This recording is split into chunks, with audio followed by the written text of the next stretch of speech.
l'opposition. Bonjour et bienvenue à toutes et à tous. Vous êtes super nombreux, je pensais pas qu'il y aurait autant de monde un dimanche matin. Et vraiment, qui était là hier? Qui a été vraiment béni hier déjà? Qui a été encouragé?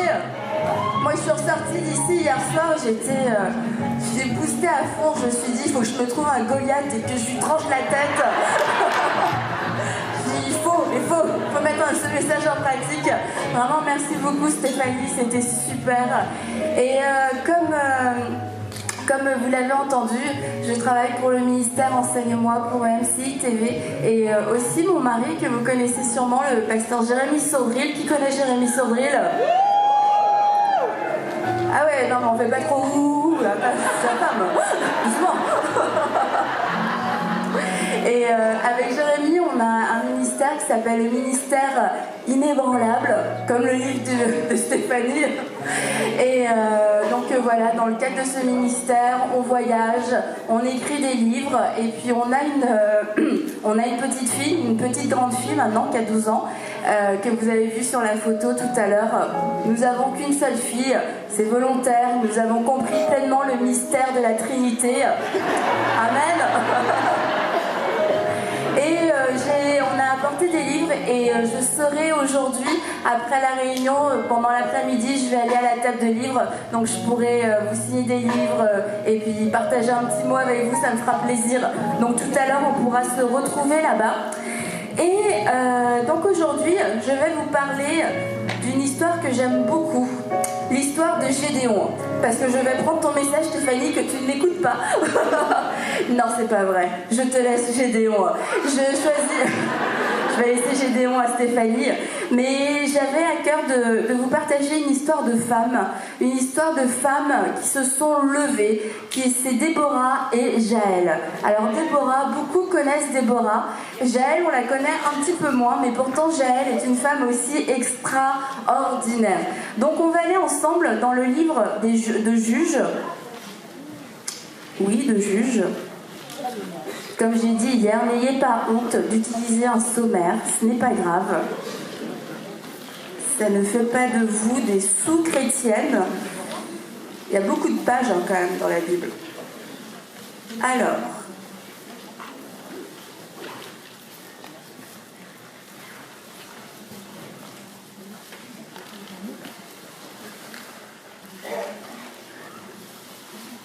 on a cette histoire de Déborah et Jaël. Déborah et Jaël, ce sont deux femmes qui ont eu à cœur une même mission. Mais on va voir qu'elles n'avaient pas les mêmes intérêts, qu'elles n'étaient pas concernées de la même façon, mais les deux se sont levées et les deux sont des modèles pour nous aujourd'hui. Et on doit s'inspirer de ces deux femmes qui ont décidé de se lever et de bâtir sur le roc de l'unité. Et je crois que souvent, l'unité, c'est quelque chose qui nous fait défaut à nous les femmes, parce que on ne connaît pas notre identité, on n'est pas assez, on ne sait pas assez qui on est, du coup on a du mal à reconnaître l'identité de l'autre. Ça me fait mal de dire à quelqu'un t'es belle, parce que si je te dis que t'es belle, ça veut dire que je suis moche. Si je te dis que t'es forte, ça veut dire que je suis faible. Si je te dis que t'es intelligente, ça veut dire que je suis bête. Non, pas du tout. La beauté de ma voisine n'enlève absolument rien à ma beauté à moi. Son intelligence n'enlève rien à mon intelligence. Et on doit apprendre entre femmes à se célébrer. On doit apprendre entre femmes à marcher ensemble, à se lever ensemble et tout simplement à s'aimer les unes les autres. Pas juste une copine, on rigole, mais quand ton amie, elle a vu une réussite, elle a une percée, elle a une bénédiction, ah super, super, mais à l'intérieur de toi c'est comme, mais pourquoi? Elle a rien fait pour ça. Puis moi je la connais bien, puis je peux te dire qu'elle a des défauts. Et tout le monde est là au moment où elle reçoit plein de compliments, etc. Oui, bon, elle n'est pas non plus si fantastique que ça, faut pas trop s'emballer. Et souvent, on peut avoir ce genre de discours qui n'en a jamais eu. Bon, voilà, personne n'a levé la main. Ceci dit, dans le fond, encore une fois, je ne vous vois pas, donc faites ce que vous voulez, ça me dérange absolument pas.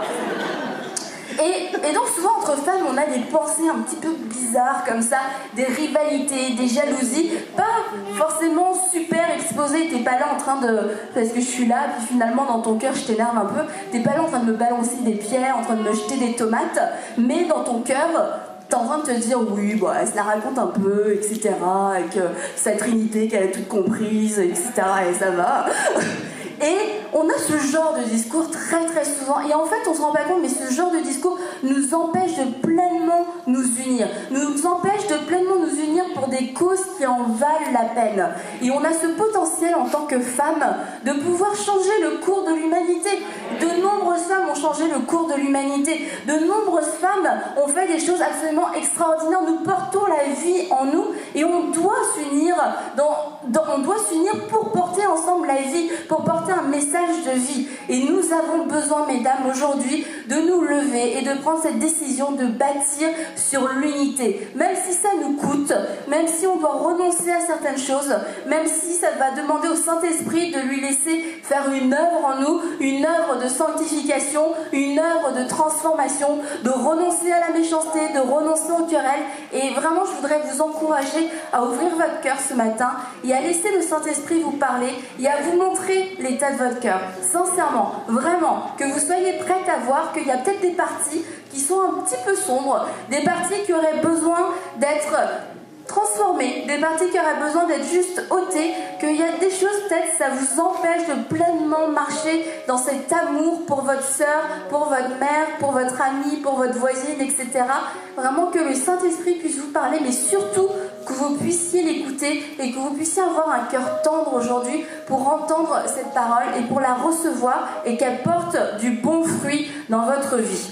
Donc, pour revenir à ces deux femmes, la Bible, dans Juge 4, commence à nous parler de Déborah. Déborah, au verset 4, à cette époque, Déborah, une prophétesse mariée à un certain Lapidote, était juge en Israël.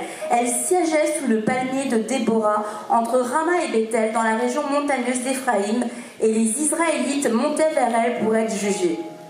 Et en fait, Déborah, moi quand je dis ça, je vois vraiment une femme importante, une femme sûrement très impressionnante, une femme qui siège. Et le peuple vient à elle pour recevoir un jugement. Le peuple vient la voir et elle est en train de siéger. C'est vraiment une femme importante. Je l'imagine dans un bureau comme à la Maison Blanche, bien habillée, costume. Elle reçoit les gens. Il y a du respect autour d'elle, il y a de l'honneur. On l'écoute. Voilà ce genre de femme qu'est Déborah. Et souvent, ce genre de femme peut nous impressionner. On peut dire, oh, si cette femme-là, je la trouve un peu hautaine. Je l'aime pas trop, mais tout simplement parce qu'elle nous impressionne, parce qu'elle a de la puissance, parce qu'elle a du pouvoir, et parce qu'elle exerce ce pouvoir, parce qu'elle siège et parce qu'elle juge. Et dans nos vies, il y a des femmes comme ça, et peut-être que vous êtes aussi cette Déborah. Mais on va voir ça un peu plus tard. Et donc on a cette fameuse Déborah qui siège. Et cette fameuse Déborah, cette femme, encore une fois, qui appelle un homme. Et elle appelle Barak, qui lui dit, et elle lui dit, Barak, il faut qu'on mène un combat, il faut qu'on y aille. Le Seigneur m'a montré que c'était le temps parce qu'à ce moment-là, les Israélites étaient oppressés. Ils étaient oppressés par le roi, un roi qui s'appelait Jabin, et il avait un chef de guerre qui s'appelait Sisera. Et ce roi les oppressait, il était apparemment violent. La Bible nous dit qu'il avait 900 chars de fer et le peuple d'Israël souffrait à ce moment-là. Et Déborah a reçu cette parole et elle l'a dit à son chef, à elle aussi, à son chef d'armée, Barak, il faut qu'on monte. Et cet homme a dit, Déborah, je ne monterai pas sans toi. Viens avec moi, Déborah. Cet homme a demandé l'aide de la femme. Cet homme avait besoin d'une femme ce jour-là pour monter à la guerre. Déborah a dit, ok, on va y aller, mais sache, Barak, que tu n'auras aucune gloire dans cette histoire. Que ce n'est pas toi qui va finalement remporter la victoire. C'est une femme qui va remporter la victoire. C'est une femme à qui reviendra toute la gloire. Et cette femme-là a déjà commencé à élever une autre femme, à célébrer une autre femme, qui n'était pas elle. Déborah était, vous rappelez, cette juge, qui exerce un pouvoir, qui appelle le chef de guerre, qui lui donne ses ordres, dit on y va, etc. Mais elle est là en train de lui dire, c'est une autre femme qui va remporter cette victoire. C'est une autre femme à qui sera donnée la gloire. Et on voit déjà un cœur de femme, un cœur de femme qui aime, un cœur de femme qui célèbre, un cœur de femme qui aime l'unité. Déborah n'a pas, en tout cas c'est pas écrit, j'en suis sûre que non, vu la suite de l'histoire, Déborah n'a pas murmuré dans son cœur, ah mais pourquoi ce serait pas moi ? C'est moi qui ai reçu cette direction. C'est moi qui dis à Barak qu'on va y aller. Pourquoi est-ce que ce ne serait pas moi, cette femme, entre qui notre ennemi sera livré? Pourquoi ce ne serait pas dans ma main, de ma main, que remporter la victoire. Non, tout de suite, Déborah célèbre une autre femme. Donc ils partent en guerre, ils y vont. Et voilà, ça se passe super bien. Ils terrassent tout le monde, toute l'armée, bam bam bam. Bah, il n'y avait pas de pistolet, donc pas de bam bam bam, mais des... comme disait Stéphanie hier, on est un petit peu sanguinaire. Donc des coups d'épée, là, allez, hop, tout le monde mort là-dedans. Armée terrassée, super, mais il reste le chef ennemi, le chef de guerre ennemi, le chef de l'armée, il reste Sisera, ce monsieur méchant. C'est méchant dans notre histoire, d'accord? On n'aime pas Sisera. Sisera, il est méchant, d'accord? Et il s'enfuit, on l'a pas encore tué. Et là, il s'enfuit et il voit une tente et il se dirige vers cette tente. Et la Bible nous dit que cette tente était la tente de Jaël, pas une dame, hein, une habitation, était la tente de Jaël, et que ce Jaël et son mari étaient en paix avec le roi Jabin. Ils n'avaient aucun problème avec le roi Jabin, ils n'étaient pas oppressés, ils ne vivaient pas, ils étaient hors des combats, ils étaient là dans leur tente. Vous imaginez, il y a une guerre ici, et puis un peu plus loin, dans un petit coin tranquille, il y a une petite roulotte, une petite caravane. Puis là, il y a un couple, mais eux, ils sont en paix. Ils sont en paix avec tout le monde, il n'y a pas de problème. Mais Jaël est sortie, la Bible nous dit, elle est sortie à la rencontre de Sisera. Et elle lui a dit, viens, rentre dans ma tente. Et là, je vois une femme qui se lève pour une cause qui n'était pas la sienne. Je vois une femme qui se lève pour un ennemi, pour terrasser un ennemi qui n'est pas son ennemi. Il n'allait pas la tuer, Sisera. Il voulait juste trouver refuge. Mais Jaël a dit, c'est l'ennemi. C'est l'ennemi de mon peuple. Je n'ai pas de problème avec lui, mais c'est l'ennemi. C'est l'ennemi d'une autre femme. Cet homme oppresse Déborah. Cet homme oppresse une autre femme. Cet homme fait quelque chose de mal. Je reconnais le mal. Je ne veux pas laisser cette chose-là sans rien faire. Je vais me lever, même si moi, je ne suis pas concernée personnellement. Et là, je vois une femme qui se lève aussi et qui bâtit sur le roc. Une femme qui ne dit pas, je cherche mon intérêt. Je ne me bats que pour ce qui me concerne moi. Je vois le besoin de ma sœur. Je vois qu'elle a du mal avec ses enfants. Je vois qu'elle vit des défis avec ses enfants. Mais je vais porter ses enfants dans la prière comme si c'était les miens. Je ne la jugerai pas. Je dirais pas, mais elle a un problème dans son éducation. T'as qu'à été trop laxiste. Non. Je vais dire, cette sœur a un problème. L'ennemi veut semer le trouble dans cette maison. Non, je ne laisserai pas l'ennemi semer le trouble dans cette maison. L'ennemi n'est pas venu dans ma famille semer le trouble, mais il sème le trouble dans la famille de ma sœur. C'est ma famille, c'est mon corps. Non, je ne laisserai pas faire. Cet ennemi-là, je vais aller l'affronter moi-même. Je vais aller le terrasser moi-même. Pour moi, non, mais pour elle, pour le bien de ce peuple. Et Jaël est sortie. Il lui a dit, viens, approche-toi, pas de souci. Et là, il rentre dans la tente puisqu'il pense que tout va bien. Et vous comprenez, là, tout le monde est mort et tout, il est parti. Il arrive, ok, enfin, il se couche, il dit, donne-moi à boire. Et là, il lui donne du lait. Et franchement, moi, j'aime pas boire du lait comme ça déjà. Alors, quand t'as soif et qu'on te donne du lait, une fois, je vous raconte une parenthèse, je suis allée visiter une ferme avec mon école quand j'étais petite. Et là, il a sorti le lait de la vache direct. Et de tous les élèves qui étaient là, bien entendu, c'est à moi qu'il a donné le lait.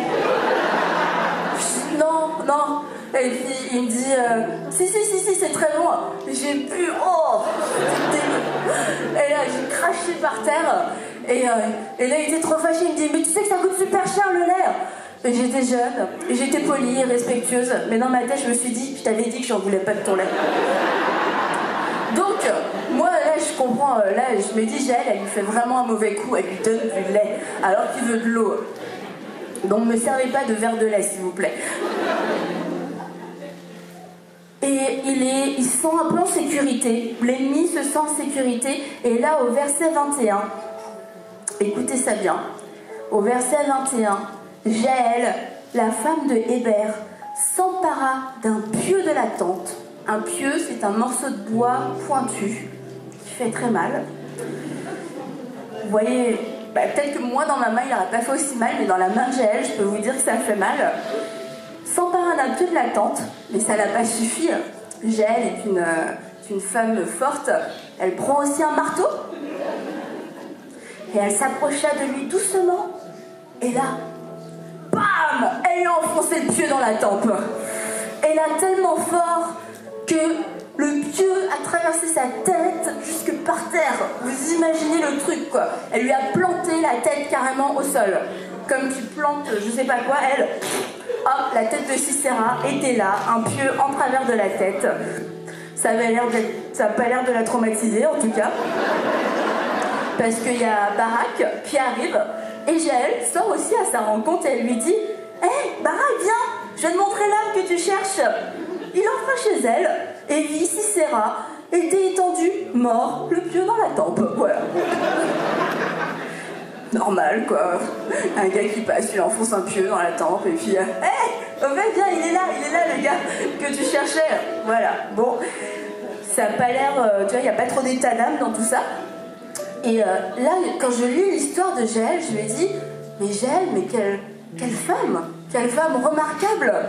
C'est une femme absolument remarquable, mais totalement à l'opposé de Déborah. En tout cas, comme je l'imagine. Pour moi, Jaël, elle habitait sous une tente, elle était là, elle avait sa petite vie. Jaël, ça veut dire chèvre sauvage. Et Déborah, ça veut dire abeille. Donc abeille et chèvre, tu vois, ça n'a pas trop de rapport. Bah, je préfère la chèvre en fait, je pense. Mais vous comprenez. Et Jaël, je la vois un peu hippie, tu vois, la fille, elle fait sa vie, etc. Genre, elle prend un puits, elle prend un marteau, puis elle plante le gars, quoi. Mais tu vois, Déborah, c'est la fille derrière son bureau qui, on va partir en guerre, Barak. Prends tes hommes, allons-y, remportons la victoire. Puis de l'autre côté, on a Jaël, un petit peu hippie dans sa caravane. Hop!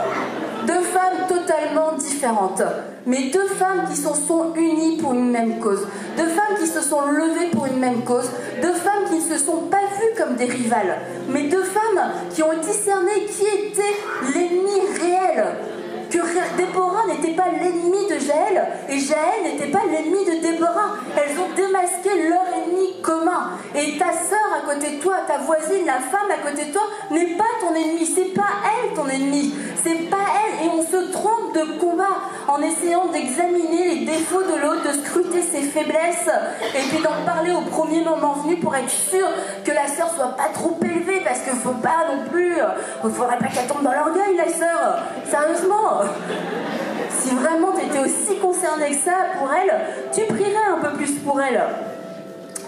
Et donc Déborah et Jaël sont vraiment des modèles pour moi parce que je vois ces femmes qui ne se ressemblent en rien, des femmes qui n'ont pas les mêmes mandats, qui n'ont pas les mêmes responsabilités, qui n'ont pas le même caractère, qui n'ont pas la même apparence, qui n'ont pas les mêmes armes, qui n'ont pas la même influence, qui n'ont même pas le même lieu de résidence, mais qui ont le même ennemi et qui ont décidé ensemble de se lever et de bâtir sur le roc. Et ces femmes doivent nous inspirer. Un jour où dans certaines sphères de notre vie, nous sommes des Déborah. Et dans d'autres sphères de notre vie, nous sommes des Jaël. Mais si je suis Jaël, je dois reconnaître Déborah. Et si je suis Déborah, je dois reconnaître Jaël. Et je dois vouloir travailler avec elle. Et il y a un passage dans Juge qui me touche tellement. Parce qu'on parle souvent, oui, de Déborah. Déborah, cette fameuse femme. Il y a juste 2 chapitres sur elle. Et il y a tellement de filles qui s'appellent Déborah. Il y a des camps chrétiens qui s'appellent Déborah. Des groupes dans les églises s'appellent les Déborah, etc. Et c'est formidable. Mais on parle très rarement de cette autre femme, Jaël. Et c'est pas faute d'en avoir parlé parce que Déborah n'a jamais voulu lui voler la vedette. Déborah n'a pas essayé de faire passer son acte héroïque comme rien du tout. Oui, bah c'est notre armée quoi, qui a remporté la victoire. On a quand même terrassé toute l'armée. Non, oui, ils ont terrassé toute l'armée, mais il restait le chef de guerre à terrasser. Le coup final, le truc dont tout le monde se souvient. Tu vois, le truc qui est marquant. T'as tout fait, etc. Mais c'est la petite cerise sur le gâteau qui fait que là, waouh!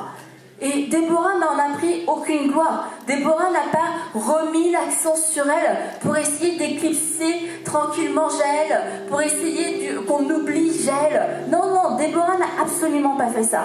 Mais je voudrais quand même vous dire que Déborah savait qui elle était. Et Déborah n'avait pas de problème avec son identité. Et c'est pour ça qu'elle a pu reconnaître Jaël, je crois. Parce qu'elle nous dit, au chapitre 5, dans ce cantique, au verset 7... Juge 5, verset 7. Les chefs étaient sans force en Israël, sans force quand je me suis levée, moi, Déborah, quand je me suis levée comme une mère en Israël. Déborah sait ce qu'elle a fait. Elle sait à quel moment elle s'est levée. Elle sait quel impact elle a eu, quelle influence elle a eu, quel a été son rôle. Voilà, elle le dit. Pas de problème. Moi, Déborah, je me suis levée. Elle n'était pas remplie d'une fausse humilité. Oh non, moi, Déborah, non, tu sais, moi, je n'ai rien fait. Je n'ai pas fait grand-chose. Je te laisse, mon palmier. Bah, j'ai peut-être dit, oui, allez, on va partir, baraque. Non, Déborah, elle a dit... Ils étaient sans force. Et moi, Déborah, comme une mère, je me suis levée. Je me suis levée et je leur ai dit, allons-y. Et les héros étaient sans force. Le peuple était sans force et elle s'est levée. Et après, elle dit au verset 24 que Jaël, la femme de Héber le Kénien, soit bénie parmi les femmes. Qu'elle soit bénie parmi les femmes qui habitent sous les tentes. Elle a demandé de l'eau. Il a demandé de l'eau, elle a donné du lait. Dans la coupe d'honneur, elle a présenté du lait caillé. Oh, en plus. C'est douloureux pour moi de lire cette histoire. Autant de lait, autant de pieux, de marteaux. D'une main, elle a pris le pieu et de l'autre le marteau des ouvriers. Et elle a frappé Sisera, elle lui a fendu la tête. Et là, elle y va en plus. Hein, Déborah, elle y va vraiment, elle n'hésite pas. Fracasser et transpercer la tempe. Si jamais tu n'avais pas compris, au pied de Jaël, il s'est affaissé. Il est tombé, il s'est couché. Et elle répète, et elle le redit, à ses pieds, il s'est affaissé, il est tombé. Là même où il s'est affaissé, il est tombé sans vie. Là, si tu comprends pas... Mais elle te le dit dans tous les sens. Ok, Jaël, voilà ce qu'elle a fait. Et c'est à ses pieds qu'il est tombé, affaissé, mort, mort, mort, tombé, affaissé, mort, tombé. Si jamais t'as pas compris, là, elle te le dit, elle le redit, elle le redit. Pourquoi? Parce que elle reconnaît l'action de cette femme. Elle reconnaît que cette femme a été une alliée. Elle reconnaît que cette femme a été une aide. Que cette femme a fait quelque chose de bon. Et que c'est bon de la célébrer. Que c'est normal de la célébrer. Et qu'elle n'aurait... Et c'est tellement beau comme histoire, je trouve ça tellement beau. Mais est-ce que dans nos vies, nous célébrons les Jaël? Est-ce que dans nos vies, nous avons ce genre de cantique? Non, c'est elle qui l'a fait. C'est elle qui a donné le coup final. C'est elle qui a mis ça en place. C'est elle qui a prié pour moi. C'est elle qui s'est battue pour moi. C'est elle qui a eu une parole pour ma fille qui est revenue à la maison. Non, c'était pas humiliant que ce soit une amie à toi qui ait parlé à ta fille et qui a dit une parole qui a touché son cœur. C'est la manière dont les choses fonctionnent dans le royaume de Dieu. Pourquoi? Parce que nous sommes un corps. Et trop souvent, la bénédiction arrive. Mais on se dit, ah ouais, mais c'était pas par moi. Alors là, ça devient décevant d'un seul coup. Un enfant qui s'en va, un enfant qui s'éloigne des voies du Seigneur. Moi, c'est moi, sa mère. Je l'ai accouché. Tu comprends ce que je l'ai accouché. Et là, j'ai prié pour lui. Et il est parti. Et c'est toi. C'est toi, tu as juste dit un jour, tu sais, Jésus t'aime. Et là, il est tombé à genoux, il a pleuré. Je vis un profond sentiment d'injustice. Et là, tu te dis, ok, qu'est-ce qu'a fait Déborah? Voilà, je suis carrément dans la nuit. Qu'est-ce que Déborah a fait? Qu'est-ce que Déborah aurait fait? À quoi aurait ressemblé le cantique de Déborah? Mais cette sœur est venue. Cette sœur a prié pour mon fils. Alors que je priais pour lui depuis tant d'années, que je ne voyais pas de fruits. Cette sœur, inspirée du Saint-Esprit, a dit un mot qui a touché son cœur. Et d'un mot, par cette seule parole, mon fils est revenu au Seigneur. Son cœur a été transpercé. Et là, si tu fais comme Déborah, transpercé, son cœur a été. Et là, tu en rajoutes encore une troisième fois. Mais j'arrive pas à le faire dans ma tête, donc je vais pas le dire. Et t'insistes. Et quand tu dis que ton fils est revenu au Seigneur, tu le dis. Une sœur est allée le voir. Une sœur a prié pour lui. Une sœur lui a dit une phrase qui a tout changé. Et aujourd'hui, je glorifie le Seigneur parce que mon fils est revenu au Seigneur. Et je le remercie d'avoir inspiré cette femme, d'être allée vers lui. Plutôt que de garder cette amertume dans ton cœur, cette injustice, c'est pas moi, c'est pas moi. Et puis quand tu le racontes, bah c'est pas trop elle non plus. Non, soyons heureuses de pouvoir célébrer les autres. Soyons heureuses, tu as donné la vie à cet enfant, tu as prié pour lui, tu t'es donné dans la prière. Tu penses que tes prières ont été inutiles? Non, c'est tes prières qui ont poussé cette sœur à y aller. Donc dis gloire à Dieu, merci Seigneur. Qu'est-ce qui compte? C'est le moyen ou c'est le résultat? C'est que ton fils soit revenu au Seigneur. Amen, gloire à Dieu, glorifions-le, soyons dans la joie. Et Déborah et Jaël nous apprennent ce genre de leçons.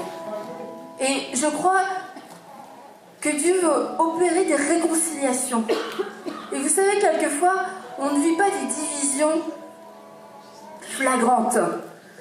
C'est pas, il y en a aussi où on se parle vraiment pas. Ah non, elle, je lui dis pas bonjour. Mais il y en a plusieurs, c'est bonjour, ça va, oui, oui, oui.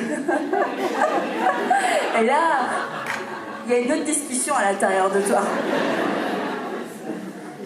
Et quand quelqu'un te parle de cette personne en bien, là, la discussion, elle monte d'un cran en toi. Ah, cette sœur, elle est formidable. Ah, je l'aime trop. Oh là là, mais c'est génial ce qu'elle a fait. Ouais, c'est génial, ouais. Ah ouais, t'as vu, à la Passion Conférence, elle avait tout installé. Ouais, je sais pas comment chez elle, hein. Si elle faisait ça chez elle, ça irait mieux. Ah, cette sœur-là, mais elle est trop bien. Franchement, quand elle prie, je suis tellement bénie. Ouais, c'est moi qui lui ai tout appris.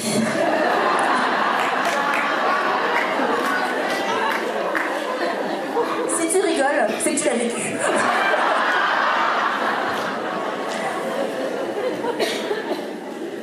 Et c'est à ce genre de division qui a lieu. C'est subtil. Quelquefois, on en a même moyennement conscience. Mais quand on se met vraiment devant Dieu, quand on dit au Seigneur, sonde mon cœur, révèle ce qu'il y a dans mon cœur et enseigne-moi à faire ta volonté. Il y a des choses qui ressortent. Et le miroir, la parole, vous savez, est comme un miroir. Et il y a des petites pensées de temps en temps qui nous regardent. Ouais, c'était pas sympa ce que t'as dit. Ouais, ça, et tu pries. Et même là, pendant ce message-là, on rigole, etc. Mais je crois que le Saint-Esprit est en train de parler. Et t'as pensé à des personnes, t'as pensé à des situations. Tu t'es dit, ouais. Eh oui. Mais à la fin de la journée, ça va faire juste. Et le Saint-Esprit veut opérer des réconciliations. Mais vraiment des réconciliations de cœur. Une sœur. À chaque fois que tu la vois, t'as un petit truc, tu vois, ou un plus gros truc. Mais là, quand tu vas la voir, sois juste de la joie, sois juste de la paix, sois juste, tu puisses la célébrer, que quelqu'un puisse la célébrer sans que ça te fasse mal au cœur. Et que ce soit une sœur dans l'église, une sœur de chair aussi, et que ce soit aussi des belles sœurs, ouais, des belles sœurs, vraiment, je pense qu'il y a des belles sœurs qui ont besoin de se réconcilier. Pas toi, Prisca. Je ne vois pas Ola, mais je suis sûre qu'elle disait, ah, parle de moi, c'est sûr. J'ai pas été sympa avec elle tout à l'heure. C'est vrai que t'étais pas sympa. Non, je rigole. Non, mais je crois sincèrement qu'il y a des belles sœurs qui ont besoin de se réconcilier ici. Et qui ont besoin de se demander pardon et de juste marcher dans l'amour l'une envers l'autre. Parce que vous savez, quelquefois, il ne s'est rien passé de grave. Il ne s'est rien passé de même important. Et c'est de discerner qui est notre ennemi. Notre ennemi, c'est le diable, qui est venu hier, Stéphanie nous l'a dit aussi, vraiment clairement, il est venu pourquoi ? Pour détruire, voler, égorger. Et il veut détruire nos relations. Il veut détruire ces connexions divines. Il veut détruire cet amour fraternel. Et la Bible nous dit qu'on nous reconnaîtra à quoi ? À l'amour que nous avons les uns pour les autres. À l'amour que nous avons les unes pour les autres. Alors maintenant, mesdames, il est temps de s'aimer. Il est temps de s'unir. Il est temps de se célébrer. Il est temps de se lever et de bâtir sur le roc de l'unité. Il est temps de renoncer à la méchanceté, à la ruse, à l'hypocrisie, aux jalousies, aux querelles. Il est temps de grandir, de choisir la maturité, de choisir le camp de Dieu, de choisir de renoncer à tout ce qui vient de la chair. Oui, elle a fait ça, peu importe, mais qu'est-ce que Dieu pense ? Dieu te demande de voir plus haut, de voir plus loin, de marcher dans l'obéissance et de renoncer à toutes ces choses-là et à choisir l'amour. La Bible nous dit qu'un cœur paisible est la vie du corps, tandis que l'envie est la carie des os. Et certaines même, vous n'êtes pas bien dans votre corps parce que vous êtes tout le temps en train d'envier, parce que votre corps manque de paix, parce que vous êtes tout le temps tendu, irrité, irritable. Et puis, quand on est tendu, irrité, irritable, les gens ne nous aiment pas trop parce que c'est pas très agréable d'être avec nous. Donc c'est pas forcément les gens qui ont un problème. Quelquefois c'est nous qui avons un problème, c'est nous qui avons besoin de changer. Et de reconnaître aussi que ta sœur a peut-être ce pieu de la victoire. c'est peut-être elle qui l'a. C'est peut-être elle qui va venir terrasser ton Sisera. C'est peut-être elle qui va venir donner ce coup de grâce, lui enfoncer ce pieu à coups de marteau, lui transpercer la tête. C'est peut-être elle. Mais si c'est ton vrai ennemi, tu veux que cet ennemi soit terrassé dans ta vie. Tu veux que cet ennemi soit anéanti. Peu importe si ce n'est pas de ta main, si c'est de la main de ta sœur, dis Amen. Amen. Cet ennemi sera terrassé. Ma sœur, je te laisse terrasser cet ennemi. Et toi, ma sœur, l'autre sœur, prends la cause de ton autre sœur à cœur. Ne dis pas, moi je suis en paix. Moi je m'en fiche des problèmes dans son couple. Oh. Elle a qu'à mieux parler à son mari, écoute. Elle a qu'à mieux s'habiller. Achète-lui des habits. Dis-lui, peut-être. Bah, tu sais, ma soeur, je crois que quand tu parles à ton mari, un petit peu de douceur, ce serait pas trop mal. Et prie pour elle. Prie pour elle. Prie comme si c'était toi, comme si c'était ton couple, comme si c'était ton mari qui voulait partir. Prie de tout ton cœur. Prends ce pieu dans la prière et terrasse ce Sisera dans la prière, dans la vie de ta sœur. Ne soyons pas égoïstes. Parce que nous sommes un corps et c'est ce que Dieu a voulu. Que nous soyons tous des membres différents mais faisant partie d'un seul corps. Et lorsqu'un membre souffre, tout le corps souffre. Et quand un membre est honoré, tout le corps est honoré. Donc si ma sœur souffre, je souffre. Mais si ma sœur est honorée, je suis honorée avec elle.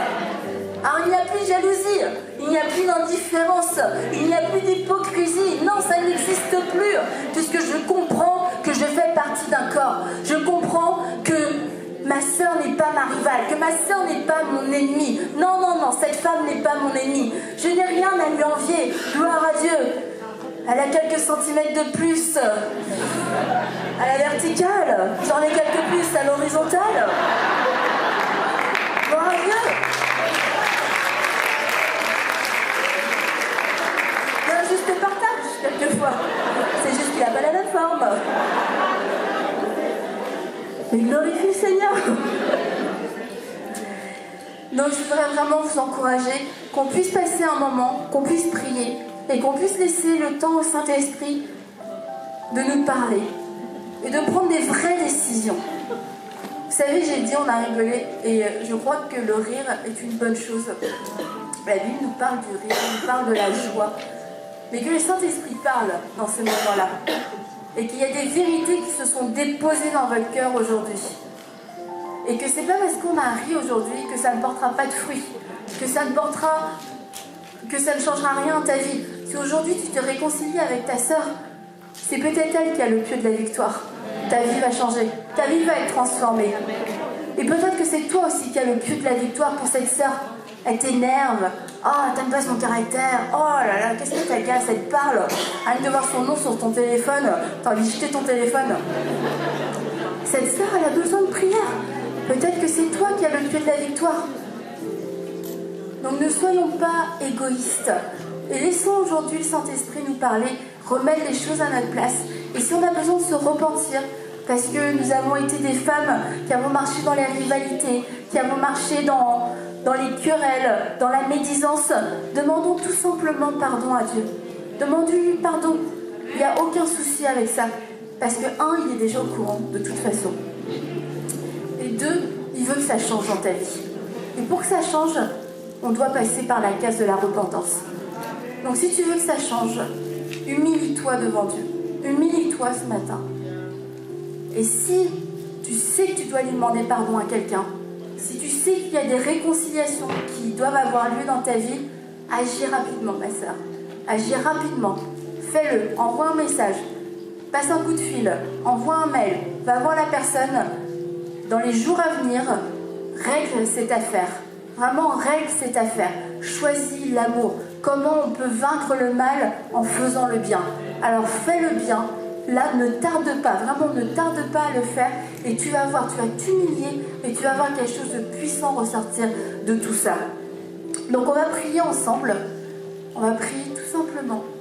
Et je crois que le Saint-Esprit va venir opérer des réconciliations et des transformations dans nos relations.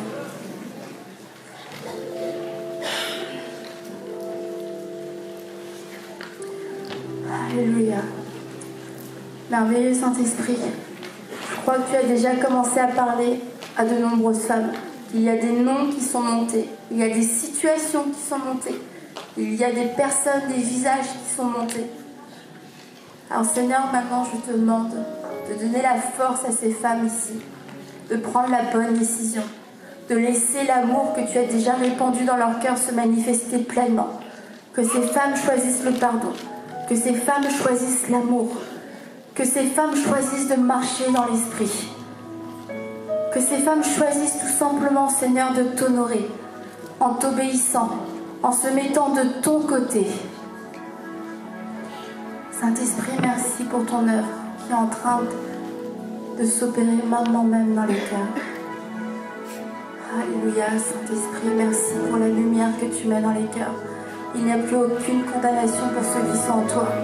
Ce n'est pas une œuvre de condamnation, c'est une œuvre de libération maintenant. Une œuvre de croissance, un pas de maturité, un pas de liberté, un pas qui honore Dieu. Non, ce n'est pas de la condamnation, ce n'est pas de la culpabilité. Ne laisse pas la honte venir. Ne commence pas à avoir ce dialogue vain. Oh, je suis nulle, j'aurais pas dû. Oh là là.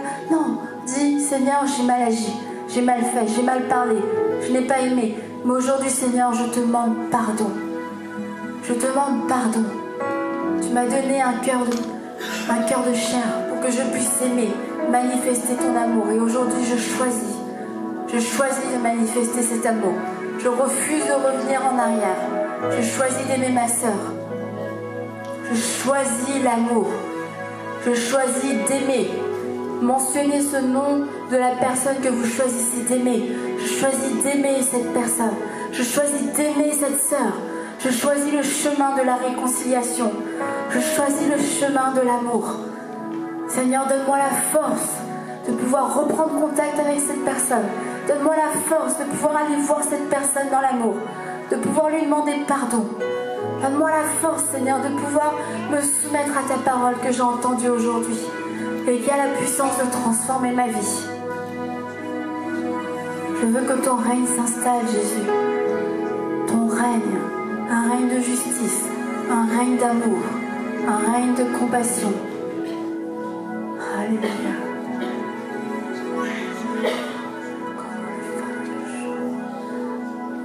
Alléluia, merci Saint-Esprit. Alléluia, merci Saint-Esprit.